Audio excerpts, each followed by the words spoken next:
ধন্যবাদ মাননীয় স্পিকার।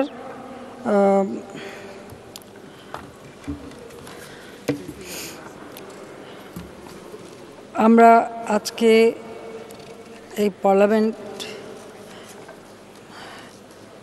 আমাদের একাদশ জাতীয় সংসদের পঞ্চম অধিবেশন, অত্যন্ত গুরুত্বপূর্ণ একটি অধিবেশন। মাননীয় স্পিকার, এখানে সভাপতিতে বক্তব্য দেওয়ার সুযোগ দেওয়ার জন্য আপনাকে ধন্যবাদ জানাচ্ছি। বিসমিল্লাহির রহমানির রহিম। আমি আমার বক্তব্যের শুরুতে পরম শ্রদ্ধাভরে স্মরণ করছি সর্বকালের সর্বশ্রেষ্ঠ বাঙালি জাতির পিতা বঙ্গবন্ধু শেখ মুজিবুর রহমানকে। শ্রদ্ধা জানাই জাতীয় চার নেতার প্রতি, শ্রদ্ধা জানাই ৩০ লক্ষ শহীদের প্রতি, ২ লক্ষ মা বোনের প্রতি। ৭৫-15ই আগস্ট আমার মা ভাই সহ যারা শাহাদাত বরণ করেছে তাদেরকে আমি স্মরণ করছি। ২১শে আগস্ট গ্রেনেড হামলায় আইবি রহমান সহ যারা মৃত্যুবরণ করেছেন তাদের স্মরণ করছি। এই নভেম্বর মাসেই 10ই নভেম্বর নূর হোসেন, বাবুল, ফাত্তা যারা গণতন্ত্র মুক্তির জন্য স্বৈরতন্ত্র নিপাত জাগিয়ে কথা বলে মিছিল করতে যে যারা শহীদ হয়েছে তাদেরকে আমি স্মরণ করছি। মাননীয় স্পিকার, এই অধিবেশনটা অত্যন্ত গুরুত্বপূর্ণ। অধিবেশন শুরু হয়েছে 14 নভেম্বর, অধিবেশন শেষ হবে আজকে 28 নভেম্বর।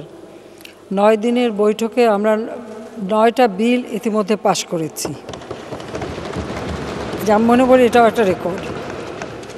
তাছাড়া সবথেকে গুরুত্বপূর্ণ কথা হলো যে স্বাধীনতা সুবর্ণ জয়ন্তী উপলক্ষে আয়োজিত বিশেষ আলোচনা, যে আলোচনার শুরুতে মহামান্য রাষ্ট্রপতি এখানে ভাষণ দিয়েছেন। আমরা মহামান্য রাষ্ট্রপতিকে আন্তরিক ধন্যবাদ জানাচ্ছি। তাছাড়া আমরা জাতির পিতা বঙ্গবন্ধু শেখ মুজিবুর রহমানের নামে আন্তর্জাতিক পুরস্কার UNESCO Bangladesh Bangabandhu Sheikh Mujibur Rahman international prize in the field of creative economy প্রবর্তন করায় ইউনেস্কোকে ধন্যবাদ জানিয়ে কার্যপ্রণালী বিধি 147 বিধিতে প্রস্তাব সাধারণ আলোচনা এটা 15/11-তে অনুষ্ঠিত। আমি তার জন্য অভিনন্দন জানাই। মাননীয় স্পিকার, আমি আজকের এই পার্লামেন্টে আমি একটি বিষয়ের উপরই গুরুত্ব দিয়ে আলোচনা করব, যে আজকে আমরা প্রকৃতপক্ষে গণতন্ত্র প্রতিষ্ঠার পর থেকে দীর্ঘ সময় আওয়ামী লীগ সরকারে 2008 নির্বাচনী ইস্তেহারে আমরা ঘোষণা দিয়েছিলাম যে বাংলাদেশ 2021 সালের মধ্যে মধ্যম আয়ের দেশ হিসেবে প্রতিষ্ঠিত হবে। রূপকল্প 2021 আমরা ঘোষণা দেই এবং তারই ভিত্তিতে আমরা প্রেক্ষিত পরিকল্পনা প্রণয়ন করি 2010 থেকে 2020 পর্যন্ত, এবং পঞ্চবার্ষিকী পরিকল্পনা আমরা হাতে নিই এবং সুপরিকল্পিতভাবে আমরা দেশের উন্নয়নে ব্যাপকভাবে কাজ করি।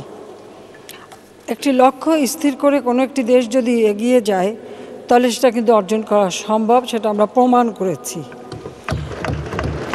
24শে নভেম্বর 2021 নিউ ইয়র্ক সময় সকাল 10 ঘটিকা, তখন বাংলাদেশ সময় রাত 8টা। সেই সময়ে জাতিসংঘ সাধারণ পরিষদের 76তম অধিবেশনে 40তম সভায় সর্বসম্মতিক্রমে বাংলাদেশকে স্বল্পোন্নত দেশের অর্থাৎ এলডিসি ক্যাটাগরি থেকে চূড়ান্তভাবে উত্তরণের ঐতিহাসিক রেজুলেশন গৃহীত হয়। এই প্রস্তাবটা গ্রহণের মাধ্যমে আমরা এলডিসি স্বল্পোন্নত ক্যাটাগরি থেকে উত্তরণের সকল প্রক্রিয়া আমাদের সম্পন্ন হলো। মাননীয় স্পিকার, আওয়ামী লীগ সরকার ক্ষমতা আসার পর থেকেই আমরা কাজ করে যাচ্ছিলাম দেশের মানুষের আর্থসামাজিক উন্নয়নে।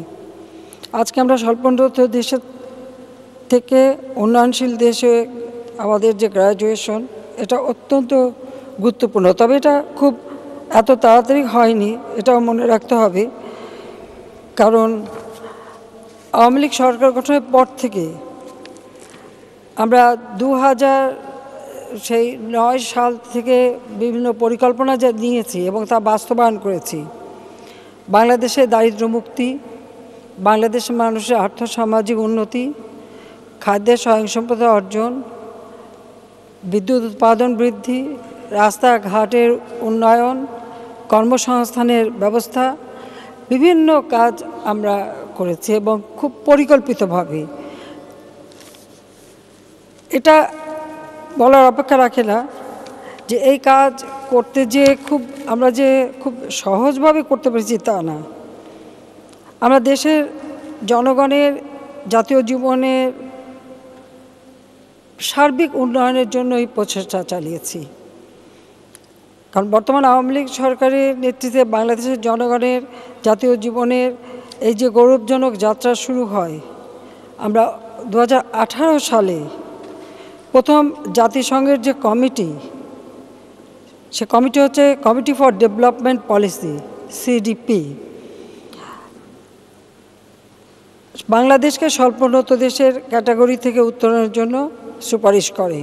কারণ আমরা জনগণের ভোটে যে নির্বাচিত হয়ে বারবার সরকারে আসতে পেরেছি, তার ফলে যে উন্নতি আমরা করতে পেরেছি, তারই ফসল হচ্ছে এই স্বীকৃতি। এবং বাংলাদেশ সর্বপ্রথম দেশ হিসেবে সিডিপি নির্ধারিত 3টা বিষয়ে গ্র্যাজুয়েশন মানদণ্ড অর্জন করে। এই 3টি বিষয় হলো: 1, GNI পার capital; 2, economic vulnerability index EVI; এবং হিউম্যান অ্যাসেটস ইন্ডেক্স HAI। প্রত্যেকটা ক্যাটাগরিতে বাংলাদেশ তাদের যে মানদণ্ড ছিল, সে মানদণ্ড থেকে অনেক বেশি আমরা অর্জন করতে সক্ষম হই।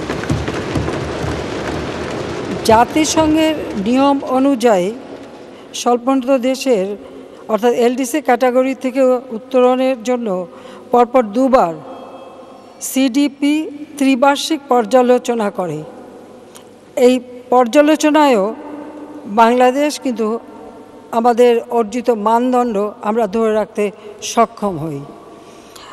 যে সকল মানদণ্ড 2021 সালের ফেব্রুয়ারি মাসে বাংলাদেশের গ্র্যাজুয়েশনের বিষয়টি পুনরায় বিশ্লেষণ করে এবং সিডিপি কর্তৃক পুনরায় বাংলাদেশ এই গ্র্যাজুয়েশনে বিবেচিত হয়। যদিও কোভিড-19 মহামারী অতিমারী প্রকোপ বাংলাদেশে কেন সারা বিশ্বেই অর্থনীতিকে মন্দা করে ফেলে, সারা বিশ্বব্যাপী এই ধরনের মন্দা দেখা দেয় এবং বাংলাদেশেও, তা সত্ত্বেও কিন্তু আমরা আমাদের এই অর্জনগুলি ধরে রাখি এবং এই মানদণ্ড আমরা ধরে রাখি এবং ক্ষেত্রবিশেষে উন্নত করি। অর্থাৎ যতগুলি বিষয় মানদণ্ড হিসেবে বিবেচিত তা অতিক্রম করতে বাংলাদেশ সক্ষম হয় এবং অগ্রযাত্রা অব্যাহত রাখে।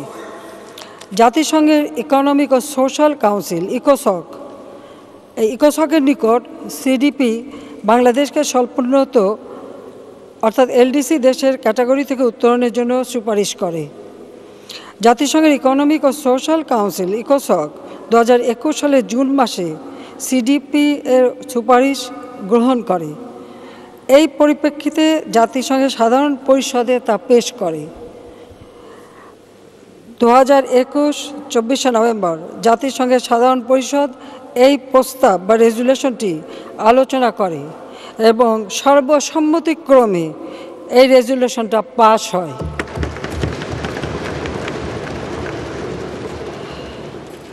মাননীয় স্পিকার, 2020 সাল থেকে 2021 জাতির পিতা বঙ্গবন্ধু শেখ মুজিবুর রহমানের জন্মশতবার্ষিকী অর্থাৎ মুজিব বর্ষ এবং 2021 সাল আমাদের স্বাধীনতার সুবর্ণ জয়ন্তী।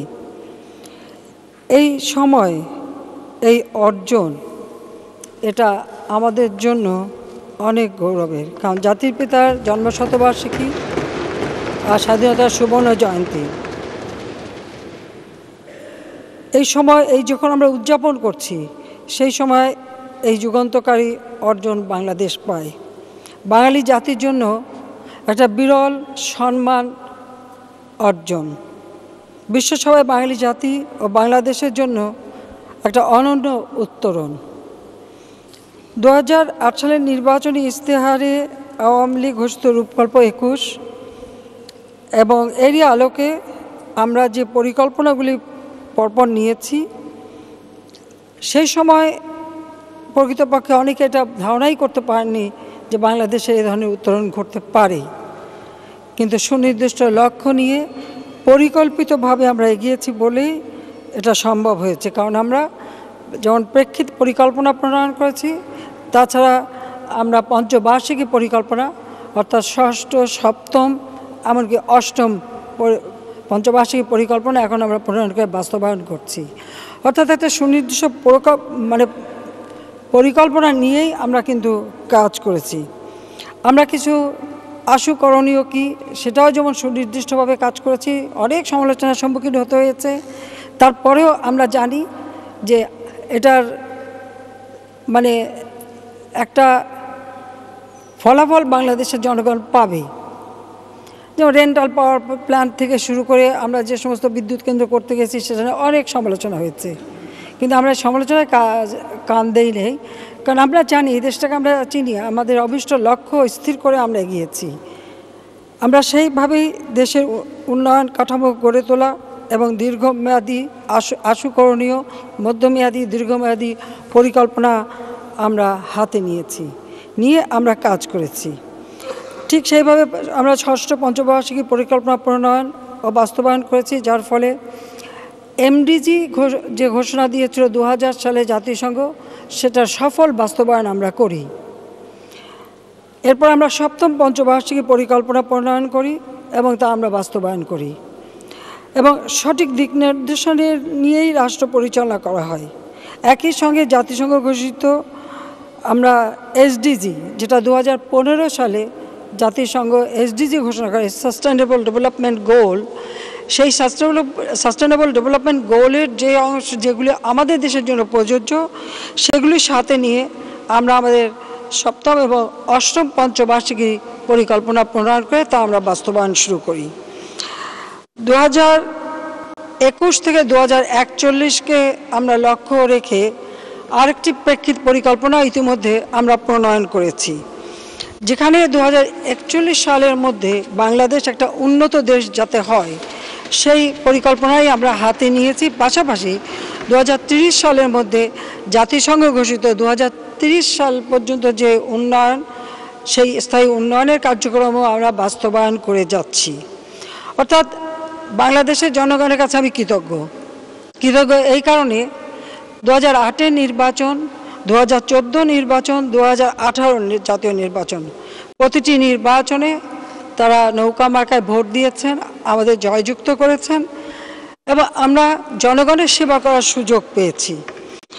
আর এর ফলশ্রুতিতেই আজকে দীর্ঘদিন রাষ্ট্র পরিচালনা করে জনগণের সেবা করার সুযোগ পেয়েছি বলে আমরা বাংলাদেশে আজ উন্নয়নশীল দেশের মর্যাদা অর্জন করতে সক্ষম হয়েছি।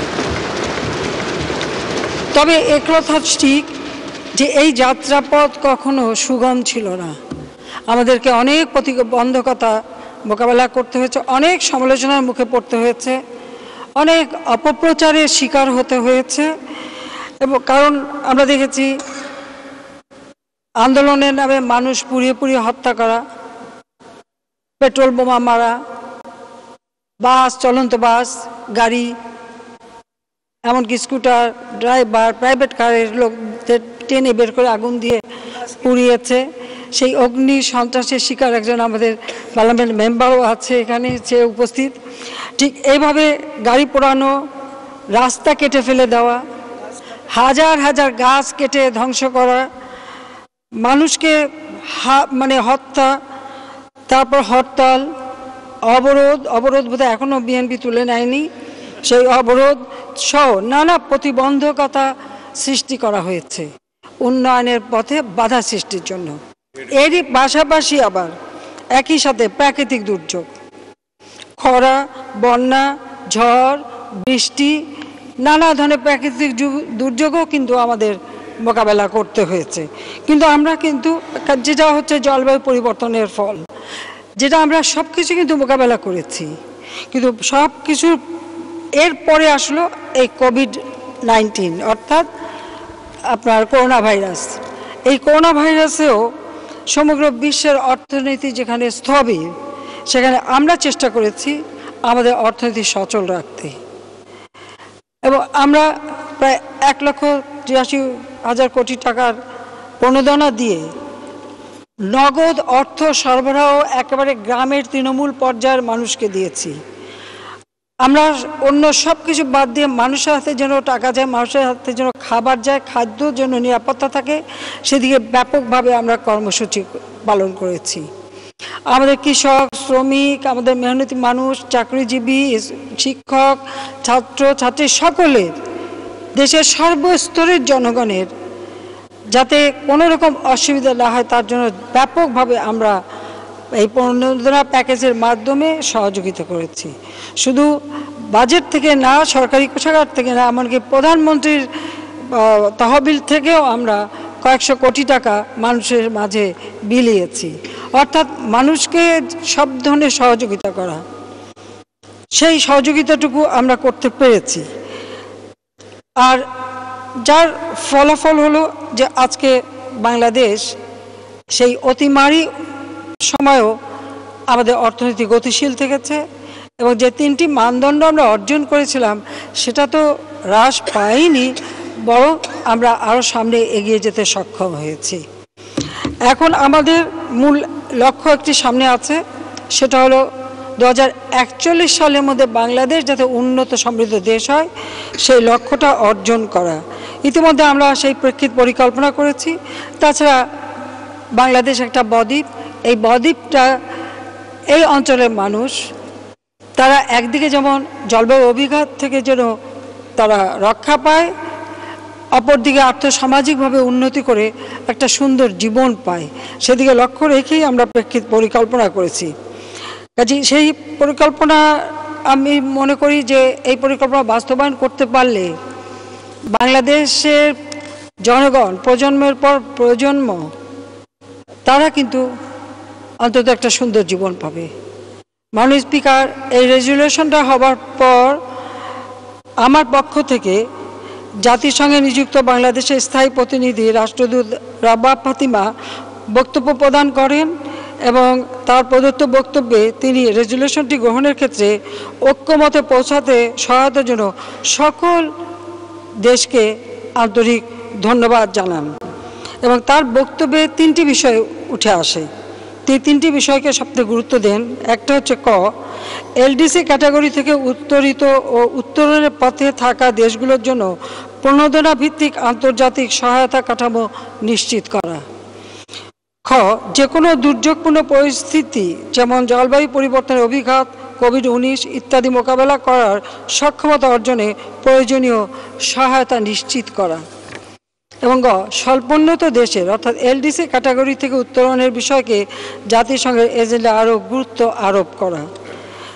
এবং আমি আরও আনন্দের সাথে জানাচ্ছি যে আমাদের সঙ্গে আমাদের একটা প্রতিবেশী দেশ নেপাল এবং লাওস, তাদেরও প্রস্তাব ওখানে উত্থাপন হয়, এবং বাংলাদেশের সাথে লাওস এবং নেপাল তারাও আপনার উন্নয়নশীল দেশের ক্যাটাগরিতে গ্র্যাজুয়েশন লাভ করে।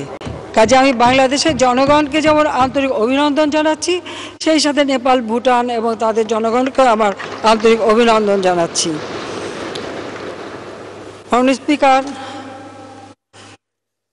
জাতির পিতা বঙ্গবন্ধু শেখ মুজিবুর রহমান আমাদের স্বাধীনতা দিয়ে গেছেন।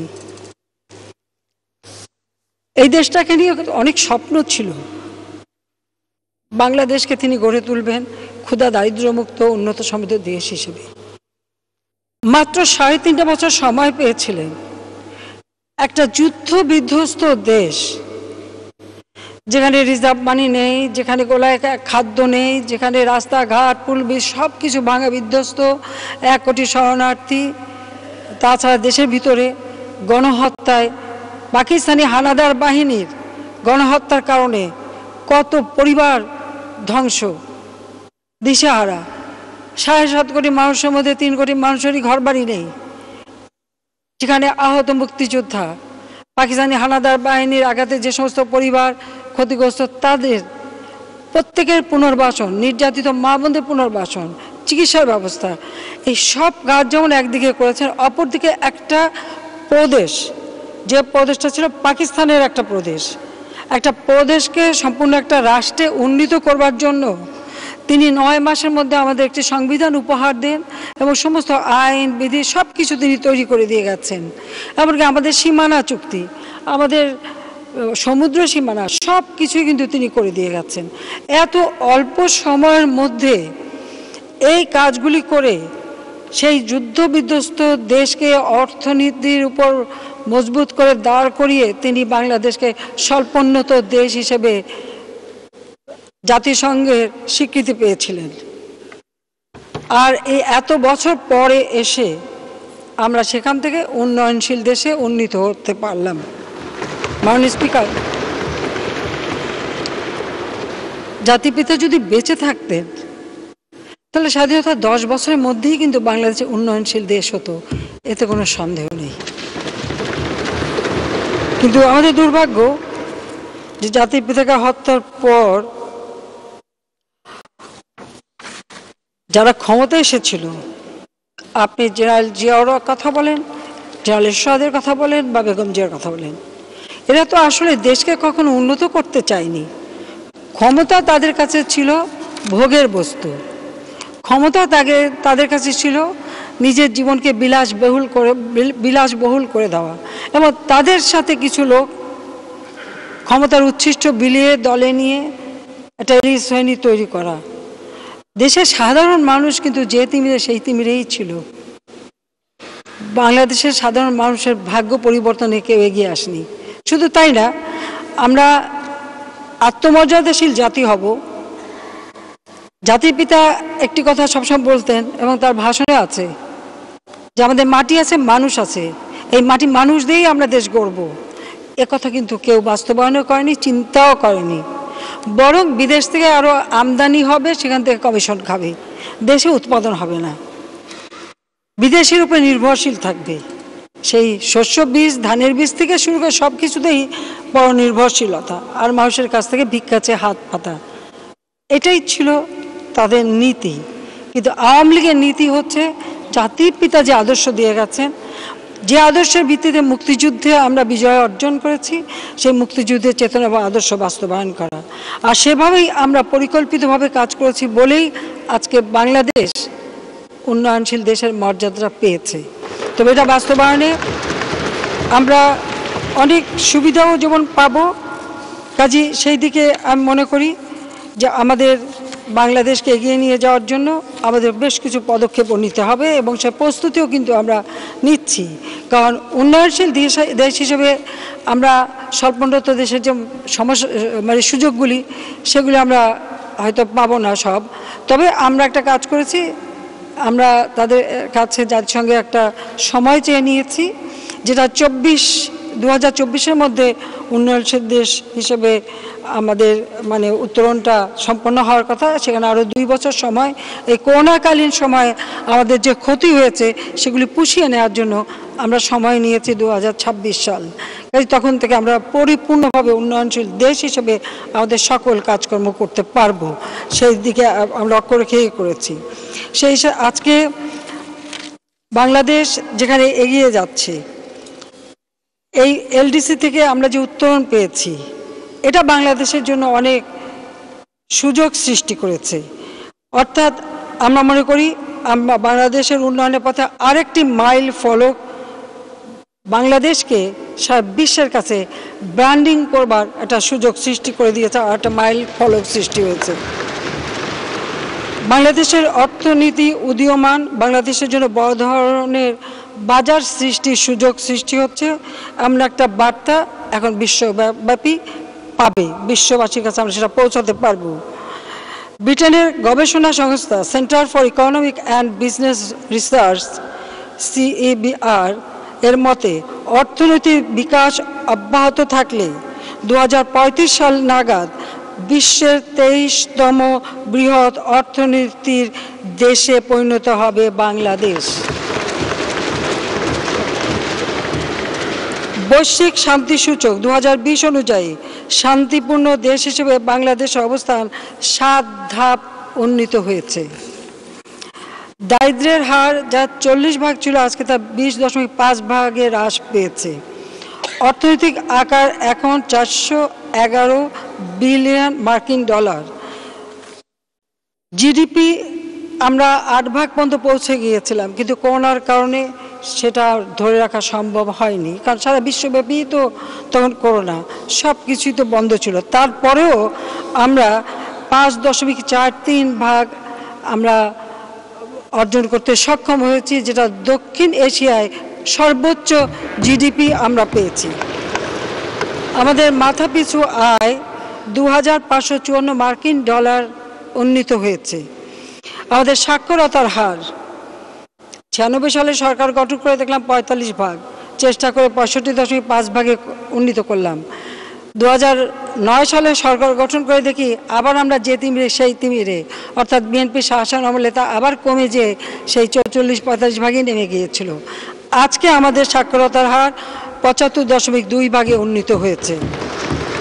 আমাদের গড় আয়ু যা একসময় মাত্র 47 বছর ছিল, আজকে তা 73 বছরে উন্নীত হয়েছে। আমাদের রিজার্ভ অবশ্য একসময় আমরা 48 উঠেছিলাম, তবে আমাদের কিছু ডেট থাকে, সেগুলি দিতে হয় এবং আরও কিছু কেনাকাটা, যেহেতু এখন সব কিছু অর্থনীতি উন্মুক্ত হয়েছে। বর্তমানে আমাদের 46.6 বিলিয়ন মার্কিন ডলারে উন্নীত হয়েছে, যেটা আমরা বলি বিএনপির আমলে ছিল মাত্র 3.5 বিলিয়ন। আমরা এখানে 46.6 বিলিয়নে উন্নীত করেছি। অর্থনৈতিক অগ্রগতিতে বিশ্বের 5টি দেশের মধ্যে বাংলাদেশ একটি। বর্তমানে বাংলাদেশ বিশ্বের 41তম বৃহৎ অর্থনীতির দেশ। বর্তমানে বাংলাদেশ ডিজিটাল প্রযুক্তি ব্যবহার করছে, ডিজিটাল বাংলাদেশ। আমরা 99.75 মানুষের ঘরে বিদ্যুৎ পৌঁছে দিয়েছি, আরও জ্বালতে সক্ষম হয়েছি, বাকিটাও আমরা করে ফেলবো এই মুজিব বর্ষেই। এখন আমাদের প্রযুক্তি ব্যবহারে মানুষ অনেকটা দক্ষ, সকলের হাতে মোবাইল ফোন আছে, প্রায় 12 কোটির বেশি ইন্টারনেট ব্যবহারকারী। আমাদের দানাদার খাদ্য উৎপাদন 4,53,44,000 মেট্রিক টন, যা বিএনপির আমলে ছিল মাত্র 1,80,00,000 মেট্রিক টন। সেখান থেকে আমরা 4,53,44,000 মেট্রিক টনে উন্নীত করতে সক্ষম হয়েছি। তাছাড়া মাছ, মাংস, ডিম, সব ধরনের আমিষ উৎপাদনে এখন আমরা স্বয়ংসম্পূর্ণ। আমরা এগুলি করতে সক্ষম হয়েছি কারণ আমরা গবেষণা করি, গবেষণার মাধ্যমে এটা আমরা করেছি। সবথেকে বড় কথা যে এই 2021 আমাদের স্বাধীনতা সুবর্ণ জয়ন্তী এবং মুজিব বর্ষ। বাংলাদেশ ইতিমধ্যে আপনি জানেন মাননীয় স্পিকার, যে UNESCO Bangladesh Bangabandhu Sheikh Mujibur Rahman international award prize in the field of creative economy প্রদান করেছে। উগান্ডার একটি প্রতিষ্ঠান মোটিভ ক্রিয়েশনস লিমিটেডকে এই পুরস্কার দেওয়া হয়েছে। জাতিপিতা বঙ্গবন্ধু শেখ মুজিবুর রহমান ঐতিহাসিক 7ই মার্চের যে ভাষণ 1971 সালে তিনি দিয়েছিলেন, যা মানুষকে স্বাধীনতার যুদ্ধে উদ্বুদ্ধ করেছিল, সেই ভাষণ এখন ইউনেস্কোর বিশ্ব প্রামাণ্য ঐতিহ্যে আজ ঐতিহ্য দলিলে স্থান পেয়েছে। এটাও বাংলাদেশের জন্য বড় অর্জন। 21শে ফেব্রুয়ারি আন্তর্জাতিক মাতৃভাষা দিবস। এই আন্তর্জাতিক মাতৃভাষা দিবস আন্তর্জাতিক স্বীকৃতি পেয়েছে। আন্তর্জাতিক মাতৃভাষা দিবস হিসেবে 21শে ফেব্রুয়ারি বুকের তাজা রক্ত দিয়ে মাকে মা বলে ডাকার মাতৃভাষার অর্জন আমরা করতে পেরেছি। অর্থাৎ বাংলাদেশ শুধু মানে উন্নয়নশীল দেশ না, সর্বক্ষেত্রেই বাংলাদেশ আজকে সারা বিশ্বে বাংলাদেশের একটা ভাবমূর্তি উজ্জ্বল হয়েছে, যা বাংলাদেশের জন্য একটা বিরাট অর্জন। আমি ধন্যবাদ জানাই মাননীয় স্পিকার আপনাকে, যে এই অধিবেশনে আমাদের স্বাধীনতা সুবর্ণ জয়ন্তী উপলক্ষে 24 ও 25 নভেম্বর বিশেষ আলোচনা সূচনা করেছেন, মহামান্য রাষ্ট্রপতি ভাষণ দিয়েছেন। মুজিব চিরন্তন মূল থিম নিয়ে আমরা 2021-এর 17 মার্চ থেকে 26শে মার্চ পর্যন্ত স্বাস্থ্যবিধি মেনে 10 দিনব্যাপী অনুষ্ঠান আয়োজন করেছি, পালন করেছি, যেখানে 5টি দেশের রাষ্ট্রপ্রধান, সরকার প্রধান উপস্থিত হয়েছেন। আর সেখানে 194টি দেশের রাষ্ট্রপ্রধান, সরকার প্রধান, এমনকি কুইন এলিজাবেথ থেকে শুরু করে আমাদের সৌদি আরবের বাদশাহ, তারপরে এখানে ব্রুনাইয়ের সুলতান থেকে শুরু করে সকলে এবং বিভিন্ন সংস্থা, তার সকলে আমাদেরকে মেসেজ পাঠিয়েছে অথবা ভিডিওতে মেসেজ দিয়েছে। এটাও বাংলাদেশের এই যে উন্নয়নের জন্য এই সম্মান আমরা পেয়েছি। কাজেই আমি মনে করি যে যেটাই বলুক, যত সমালোচনাই করুক, বাংলাদেশের মানুষের ভাগ্য পরিবর্তনের জন্যই আমরা কাজ করে যাচ্ছি, আমরা কাজ করে যাব। তবে বাংলাদেশ এগিয়ে যাচ্ছে, এগিয়ে যাবে। বাংলাদেশের এই গতি যেন আর কেউ রোধ করতে না পারে।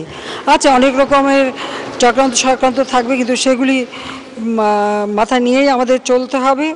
কাজে আমি মাননীয় স্পিকার মনে করি যে আমরা আজকে উন্নয়নশীল দেশ হিসেবে যে মর্যাদা পেয়েছি, এটা বাংলাদেশের জনগণেরই অবদান। আমি তাদের প্রতি আবারও কৃতজ্ঞতা জানাচ্ছি। আর সেই সাথে আজকের দিনে আমি স্মরণ করি যে ৭৫-১৫ আগস্ট সব হারিয়েছিলাম। আমার বাবা, আমার মা, বেগম ফজিলাতুন্নেসা মুজিব, আমার ছোট 3টি ভাই, ভাতৃবধূ, আমার একমাত্র চাচা এবং আমাদের আত্মীয় পরিবার পরিজন সহ, এবং আমার বাবা military secretary colonel Jamil, police officer Hasibur Rahman সহ যাদেরকে হারিয়েছি, আমি তাদের তার মাগফিরাত কামনা করি। সব কিছু হারিয়ে সেই হারানো বেদনা বুকে নিয়ে শুধু একটা লক্ষ্য সামনে রেখেছি, এই বাংলাদেশ লাখো শহীদের রক্ত রঞ্জিত। এই বাংলাদেশের মানুষের ভাগ্য পরিবর্তনের জন্য আমার বাবা সারাটা জীবন কষ্ট করেছেন, জেল জুলুম অত্যাচার সহ্য করেছেন। নিজের জীবনে তিনি কিছু চাননি, আর তার পাশে থেকেছিলেন আমার মা। তার জীবনে কোনো চাওয়া পাওয়া ছিল না, প্রতিনিয়ত আবার পাশে থেকে থেকে তিনি প্রেরণা জুগিয়েছেন, শক্তি জুগিয়েছেন। সাংসারিক কোনো কাজে কখনো বিরক্ত করেননি, সব কিছু বলেছেন যে আমি নিজে সামলে নেব, তুমি তোমার কাজ করো। আমাদের বাংলাদেশের বিভিন্ন সময় যখন বিভিন্ন গুরুত্বপূর্ণ সিদ্ধান্তের সময় আমার মায়ের ভূমিকা রয়েছে। পর্দার আড়ালে থেকে তিনি এদেশের স্বাধীনতা সংগ্রামকে এগিয়ে নিয়ে গেছেন। 1971 সালে পাকিস্তানের হানাদার বাহিনী আমার বাবা যখন স্বাধীনতা ঘোষণা দিলেন, তাকে গ্রেপ্তার করে নেওয়া হলো। তারপরে আমার মা, আমি, আমার ছোট বোন রাসেল, জামাল, আমাদেরকেও গ্রেপ্তার করা হয়েছিল। সেই বন্দিখানায় আমার মা মনে জোর রেখে চলেছেন এবং তার একটা আত্মবিশ্বাস ছিল যে দেশ মুক্ত হবে, স্বাধীন হবে, আমার বাবা ফিরে আসবেন। ঠিক তাই হয়েছে। কিন্তু কি আশ্চর্য, দুঃখের বিষয়, যাদের জন্য সারাটা জীবন তিনি এত ত্যাগ স্বীকার করলেন, সেই বাংলাদেশের মানুষের হাতেই তাকে জীবন দিতে হলো। শুধু আমার বাবাকে না, ওটা পরিবারকে। রেহানা, আমি বিদেশে ছিলাম, বেঁচে গিয়েছিলাম, রিফিউজি হিসেবে বিদেশে থাকতে হয়েছিল। বাংলাদেশ আওয়ামী লীগ আমার অবর্তমানে আমাকে যখন সভাপতি নির্বাচিত করে, আমি জানি এদেশে খুনিরা মুক্ত, যুদ্ধ অপরাধীরা মুক্ত, তারাই রাজত্ব চালাচ্ছে। যেখানে আমার ছোট 10 বছরের ভাইকে পর্যন্ত ছাড়েনি, সেখানে আমিও রেহাই পাবো না।